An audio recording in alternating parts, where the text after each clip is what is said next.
I can feel it. You probably can too. The excitement building in LA for this Sunday's Super Bowl. And today the team's got a chance to talk with the media. CBS 8's Jake Garriani is in Los Angeles County today. He has more on a former Chargers player who's getting ready for the big day.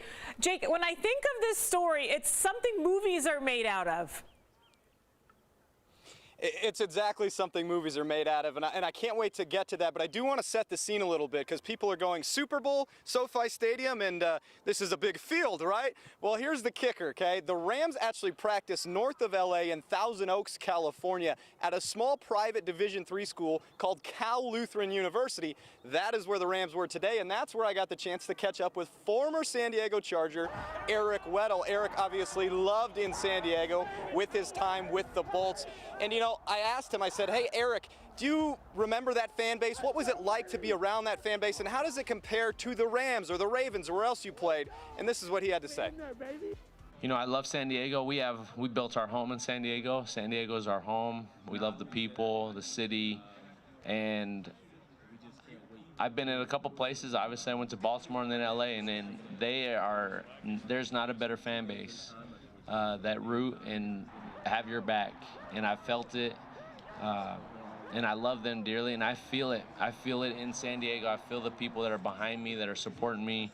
I feel the people in Baltimore that supported me there. It's a very unique feeling across the board. I feel like everyone wants this to happen for me, and I just love it. And I can feel the energy. I can feel in my core that everyone has a stake in it with me.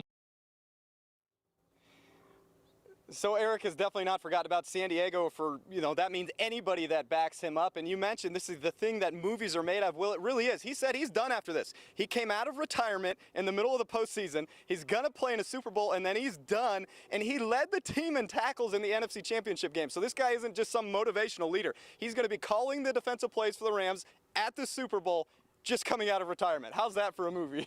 You know, that brings me to my question, though, Jake. What was he doing during retirement? Was he continuing to train in hopes that he could potentially get a call? I mean, he was more than ready when he did get the call. If you ask him, he said he actually put in a ton of hard work to get ready because he said he really wasn't quite all the way there. He was actually coaching Little League football, youth football. He won a championship there. He said he was dropping his kids off or picking them up at school when he got a call that said, hey, Eric, you want to come out of retirement and make a Super Bowl run? And he said, I didn't really believe it. I talked to him today, and he goes, the whole thing feels surreal. I'm trying to live in the moment, but it feels super surreal.